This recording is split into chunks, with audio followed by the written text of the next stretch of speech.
Welcome to Wayne's Old Time Radio Page channel. I'm Wayne, your host. These programs are brought to you by support of our listeners. You can give your support at Patreon or PayPal, either one. There's clickable links in the description below. Thanks for your support and enjoy the shows. J-E-L-L-O. The Jell-O program starring Jack Benny with Mary Livingston, Phil Harris, Kenny Baker, and yours truly, Don Wilson. The orchestra opens the program with Go South, Young Man.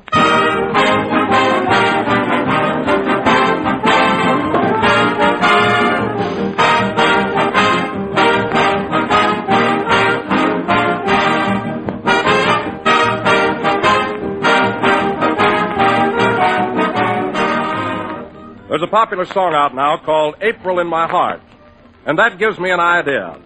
April with its fresh springtime colors is a long way off, but you can get a touch of spring into your menu tomorrow. Just serve Jell-O for dessert, for Jell-O's 6 glowing colors are so bright and cheerful, so fresh and gay they perk up any meal. And those 6 delicious flavors bring you extra rich fruit goodness. Strawberry, raspberry, cherry, orange, lemon, and lime, everyone is crammed with extra fruit richness, a depth of flavor that rivals the fresh, ripe fruits themselves. No matter how you serve it, dressed up or perfectly plain, Jell-O is a grand dessert. Tempting and good with extra rich flavor, bright and gay with springtime color. So ask your grocer tomorrow for America's favorite gelatin dessert, Jell-O.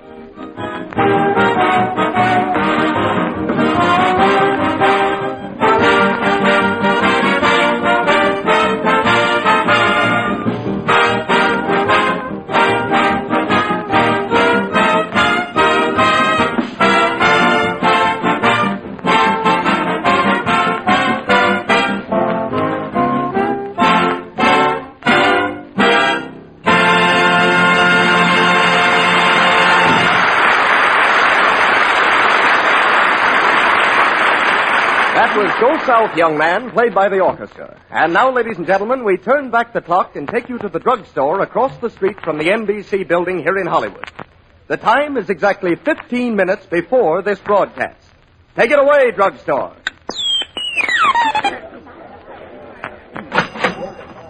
You'll have to hurry, Mary. We haven't got much time. Well, I'm hungry. Look, if you'll wait till after the broadcast, I'll take you out and buy you a full-course dinner. I'm no gambler. I'll take a sandwich now. All right, it's up to you. Say, here's a couple of seats here. Whoops! Madam, would you mind taking your Pekingese off this seat? These stools are for customers. Well, Cuddles is having a hot fudge sundae. Oh, he is. That's all his face needs, some hot fudge on it. Stop arguing, Jack. Here's a couple of seats over here. Okay. Cuddled, yes. Oh, hello there. Hello, Mary. What'll it be today? Oh, just a sandwich. I'll have a peanut butter, jelly, olive, nut, bacon, cheese, roast beef, and turkey on whole wheat. Wow. Oh, Gilroy. Yes, Radcliffe. Hit the jackpot on whole wheat. You want something else, Mary? No, that'll be all. Okay. What do your father have? I'm not her father. I'm Jack Benny. Now, let's see. I think I'll take the businessman's lunch. Are you a businessman? No. Then you can't have it. Now, wait a minute, young man. I ordered the businessman's lunch, and I'm going to get it... Ouch! Oh, Cuddles, did you bite that man's ankle? Ankle nothing, and take him off that stool.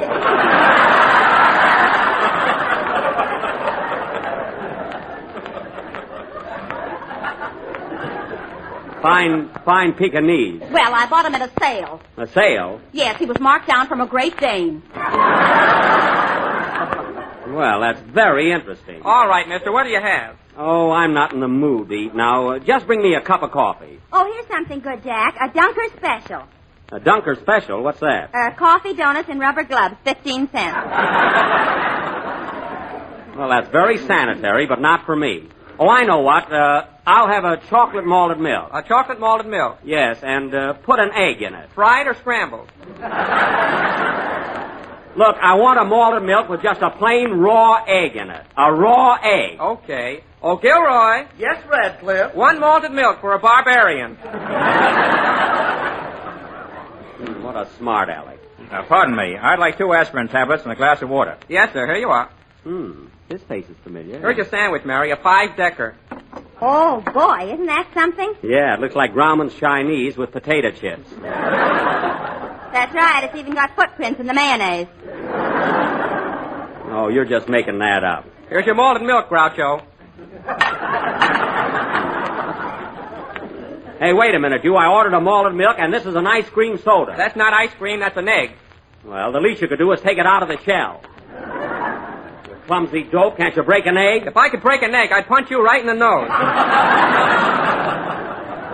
Oh, you would? Say, Radcliffe, is that man annoying you? No, Gilroy. Put down that cupcake.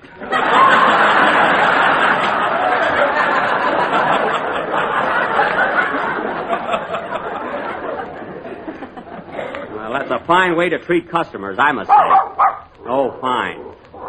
Jack, look. Cuddles, I'll give you just 10. Cuddles, I'll give you just 10 to let go of my garter. 1, 2, 3. Ooh, my leg.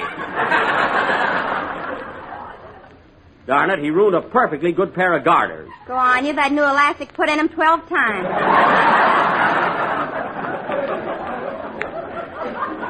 Well, the metal isn't the least bit rusty. Gee, I don't want this malted milk now. Well, why don't you order something else, Jack? Yeah. Say, buddy, what's that lady having over there with the ice cream, pineapple, whipped cream, and marshmallow, and the cherry on top? Where? Right over there. That's her husband. Oh. Odd looking, isn't he? I'll tell you what, just bring me a cup of coffee. Coffee? Yes. Sanka, panka, or schmanka? Look, just bring me a cup of coffee with no ad lib. Pardon me. I'd like 2 more aspirin tablets and a glass of water. Yes, sir. Here you are. You know, Mary, I've seen that guy someplace. Oh, hello, Kenny. Hiya, Jack. I gotta grab something to eat quick. My girl's waiting outside.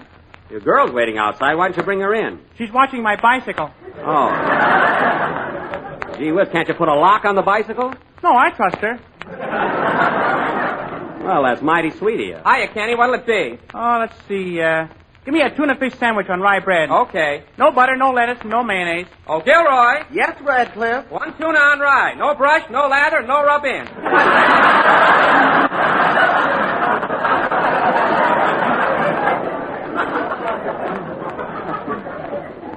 Now that's just showing off. Oh, say, Radcliffe, I want a side order of coleslaw with that. Just a minute. Hey, Gil. Yes, Rad. Have we got any coleslaw? Oh, just scads of it. Well, that's entrancing. Oh, Jack, there's a scale over there. I think I'll go over and weigh myself. Okay. Oh, wait a minute, Mary. I'll go with you. Don't eat my sandwich, Jack. I won't. Say, I wonder what time it is anyway. Oh, go away, you little runt. Scat. Come here, Cuddles. He's just jealous because you've got hair. Listen, lady, if you think that I... Oh, hello, Don. Why, Jack, I didn't see you. Have I got time to eat? Yeah, but hurry up, Don. We go on the air in a few minutes, you know. What'll it be, Mr. Wilson? Well, I'd like a glass of milk and a large dish of Jell-O. What flavor? Strawberry, raspberry, cherry, orange, lemon, or lime? Mix them up with sliced bananas. Don, get 2 spoons with that. I'll race you to the middle. Last one there has to pay for it. Pardon me. I'd like 2 more aspirin tablets and a glass of water. Yes, sir. That's 6 aspirin tablets. Say, mister, have you got a headache? No, but don't tell the clerk. He'll think I'm nuts. Toodaloo.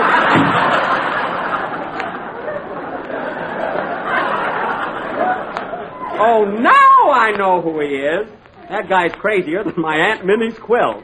Say, Jack, if we don't want to be late, we better be getting over to the studio. Yeah, we're on in a few minutes there. Oh, Jack, I just got on the scales, and how much do you think I weigh? How much? 103 pounds. Boy, have I been put on weight. You been what? I said I've been putting on weight. Boy, have I been put on in weight.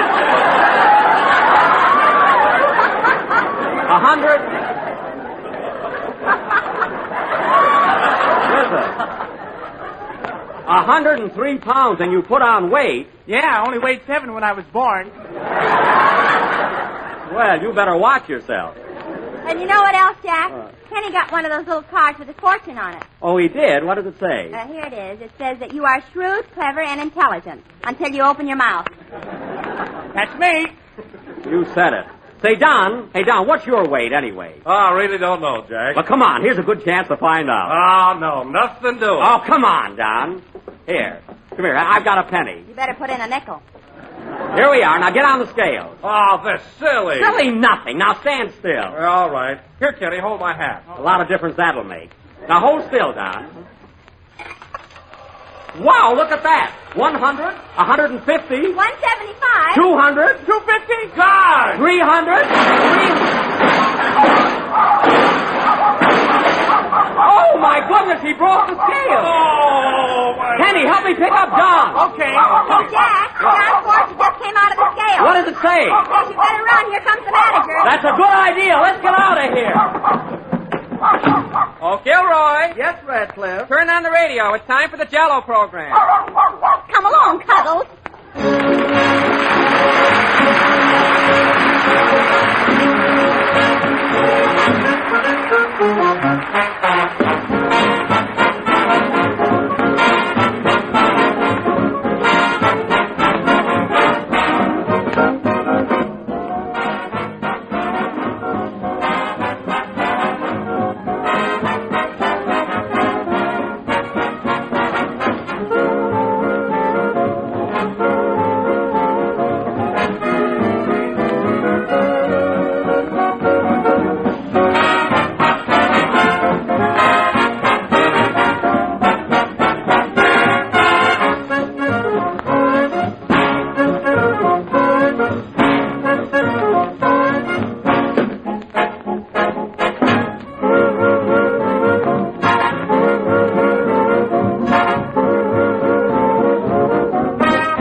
Played by the orchestra. Now, ladies and gentlemen, if you listened in to Fred Allen's program last Wednesday night, I bring you a man who needs no further introduction, Jack Benny. Thank you.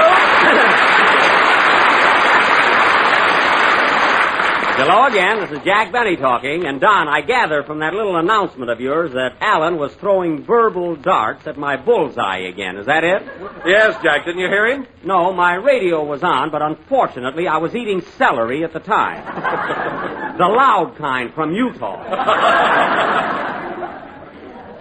Tell me, was Allen as witty as ever, or was he better? Well, Jack, I have to admit he did get a lot of laughs at your expense. Oh, he did? Well, I won't have to worry about him long. Television will soon be here, and he'll either have to have his face lifted or get in a barrel and broadcast through a bunghole. Now, wait a minute, Jack. Allen may not be handsome, but when you come right down to it, he isn't so bad looking. He isn't. Don, he's the only Irishman I ever saw that could eat in a Chinese restaurant and be mistaken for a waiter.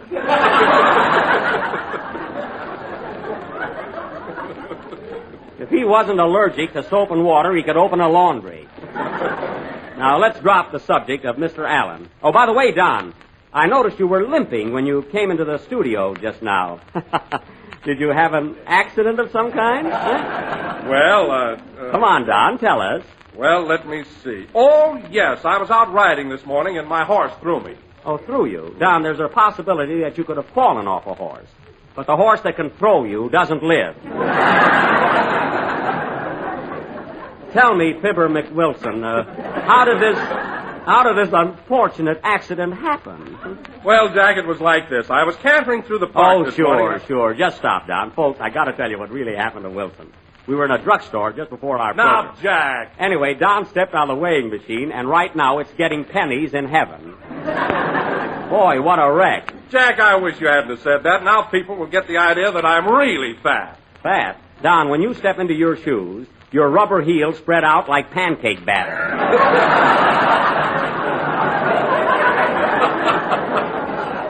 I can't understand how a guy can gain so much weight on the salaries I pay. You're not kidding. You know, Don, every time I look at you... That woman would have to bring Cuddles to the broadcast. Oh, hello, Phil. Hiya, Jackson. How's the boy? Jackson? Phil, every time I meet you lately, you call me Jackson. What's the big idea? Well, that's as close as I can get to jackass and still be polite.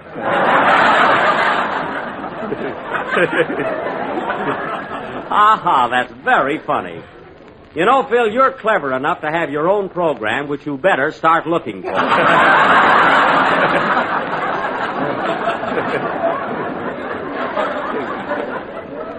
No, Jack, I couldn't let you down. You need a guy like me around here. Oh, I do? Sure, after all, I'm the only sex appeal on the show. Is that so? Phil, did you by any chance hear me on the Screen Actors Guild program last week in that romantic bit with Joan Crawford? Oh, was that you? I thought it was Guy Kibbe. You knew darn well it was me. I got that smart wire you sent me. I didn't send you any wire. Not much. Who else would send me a 10-word telegram with 7 lousies in it? And another thing, Phil, the next time you send a wire from Pomona, don't sign it George Bernard Shaw. He moved from there. You know, Harris, you remind me of a guy. Madam, must your dog bark when I'm talking? You don't expect him to laugh, do you?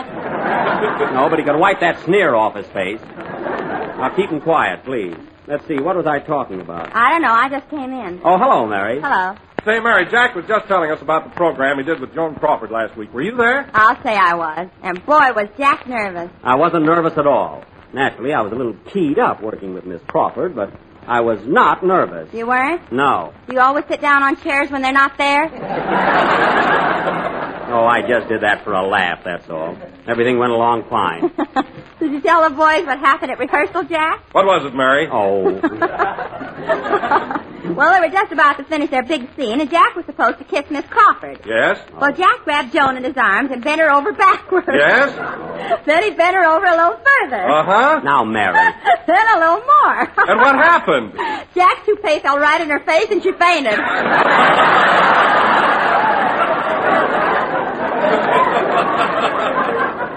Now, Mary, that wasn't my toupee at all. That was my beanie. Well, it had a part in it. Mary, that only happened at rehearsal, but the routine sounded all right over the air, believe me. Not according to Fred Allen Wednesday night. Say, what is Allen anyway, a barometer or something? If he doesn't learn to keep his mouth shut, I'm going to do something about it. I wouldn't get tough with him, Jack. You know, Allen's a pretty athletic guy. Athletic? Sure, I saw a picture of him in a fan magazine the other day, and he was posing in tights and boxing gloves. Yeah, but the hair on his chest said welcome on it.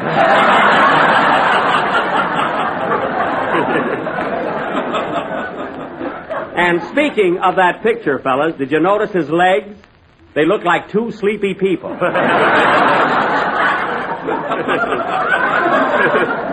Imagine Allen posing as a fighter. One of these days I'm going to have my picture taken being shot out of a cannon. And in a leopard skin. I'll show him. All right, champ, relax. Take it easy. Lead me to him. I'll get in the ring with Allen any day. What are you laughing at? You wouldn't get in the ring with Ferdinand the Bull. That was very cute, Mary. When Phil has his own program, you're going to be a big help to him. We've got the first show all written. Oh, I see. And what are you going to call your little comedy act? Mary and Phil, corn as you like it. You certainly got the right title. Say, where's Kenny? It's time for him to do a song. Here I am, Jack. Oh, where were you, Kenny? I was over in the corner counting my toes. Counting your toes? Yeah, I count and I still get 22. Kenny, either your arithmetic is bad or Ripley is waiting for you. And next time, don't come in here with such a silly routine of talk. Well, I was just trying it out for Phil's new show. Listen, Kenny, I just said that a while ago when I was mad. Phil isn't going to have his own show. He is, too. He offered me $8,000 in car fare. Oh. He's very generous, isn't he? $8,000 a week, huh? Not only that, I get extra money for writing the program. Oh, you're going to write the show, too. Well, that ought to be worth listening to you. Yeah, not only that... Oh, quiet. Now go ahead with your song. Wait a minute. Say, Phil, is it all right if I sing on this program? Sure, kid, but hold back a little. Now cut out this fooling! Now you get up that microphone, young man, and sing. All right. Oh, shut up! Sing, Cuddles. I mean, Kenny.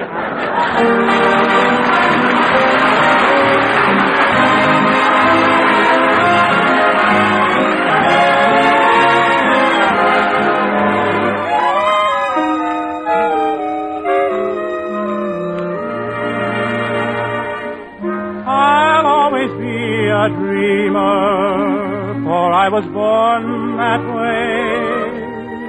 And I was born to love you, keep dreaming of you each day.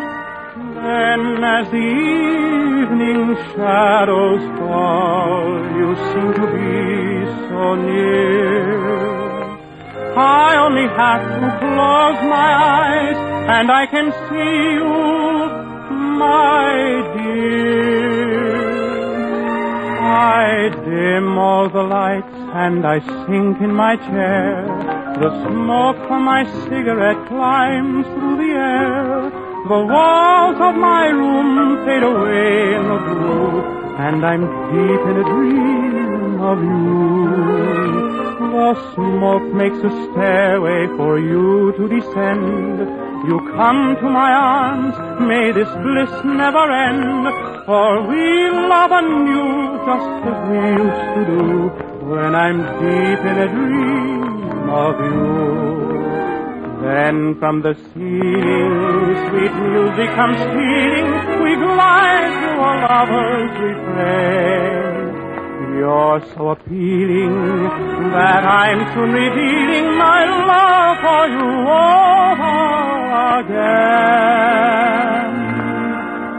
My cigarette burns me, I wake with a start. My hand isn't hurt, but there's pain in my heart. Awake or asleep, every memory I feel deep in a dream of you.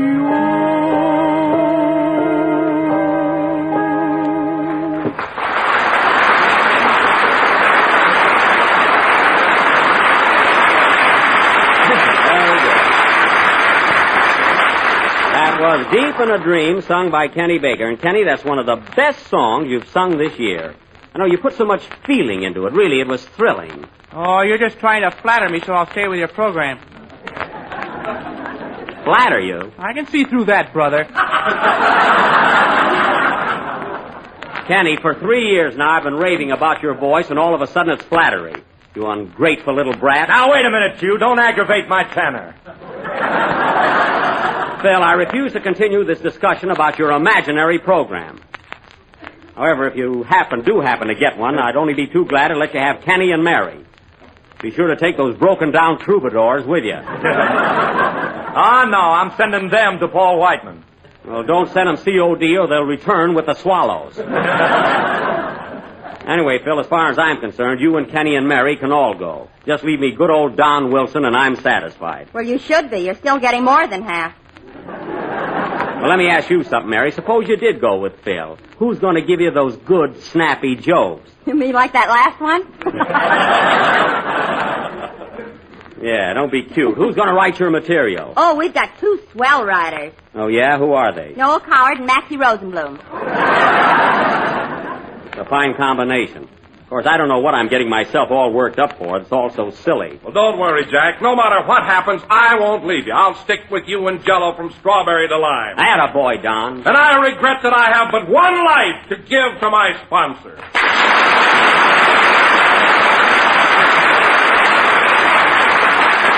Thanks, John. You're a real pill. Pap.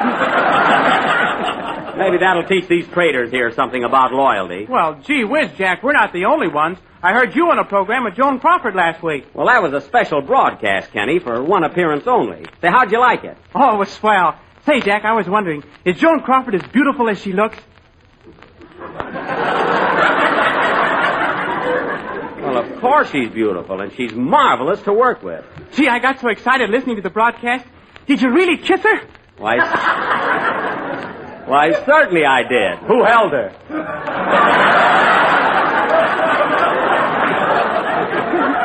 Phil, don't be so flippant. Miss Crawford enjoyed working with me very much. She told me so. And as a little memento of the broadcast, I sent her a lovely bottle of perfume. Well, In fact, I sent Rochester over to her house with it this morning. you wue on the air with her a week ago. Why did you wait till today to send her perfume? Rochester was making it. I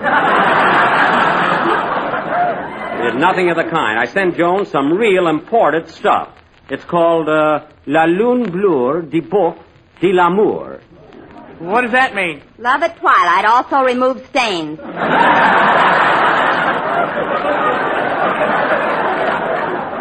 How do you know, Mary? Do you speak French? Woo-woo, monsieur. Well, you're all wrong. It's exquisite perfume, and I'm sure Miss Crawford will like it.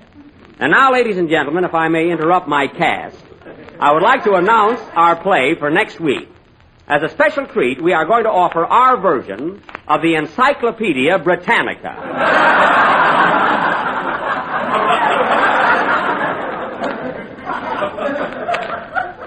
Now, I will play the part... pardon me, folks. Hello? Hello again, this is Rochester talking. I know who it is. What do you want? Say, boss, I don't think I'm going to be able to pick you up after the broadcast. Your car's on the bum. What's wrong with it? Well, for one thing, the back tires are flatter than Mr. Wilson's rubber heels. Well, for heaven's sakes, get busy. Can't you blow up the tires? The pump ain't no good since you made those cream puffs with it. Oh, that's right. Well, gee whiz, how am I going to get home? Why don't you take a taxi? I'll split it with you.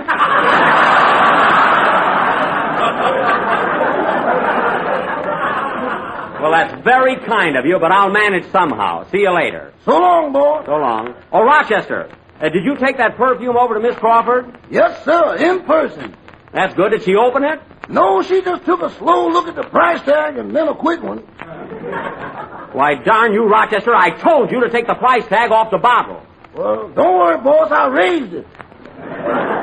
Raised it? I put a 1 in front. It's $12.50 now.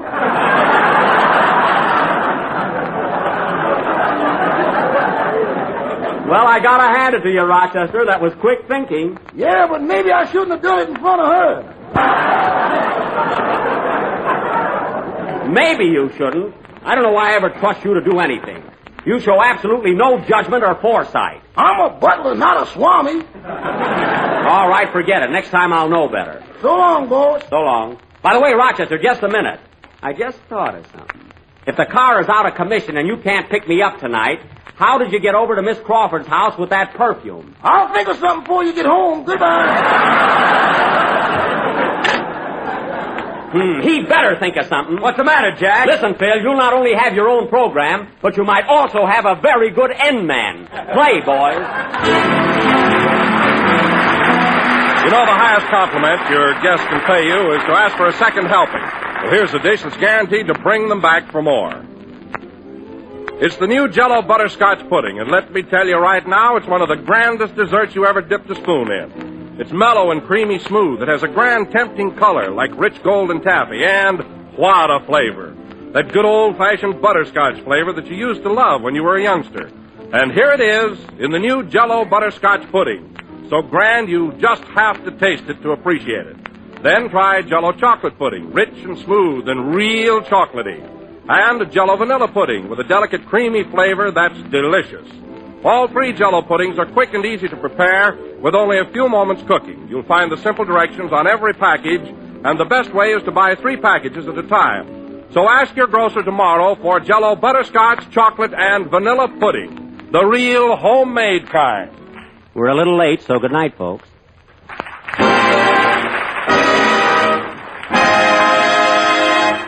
J-E-L-L-O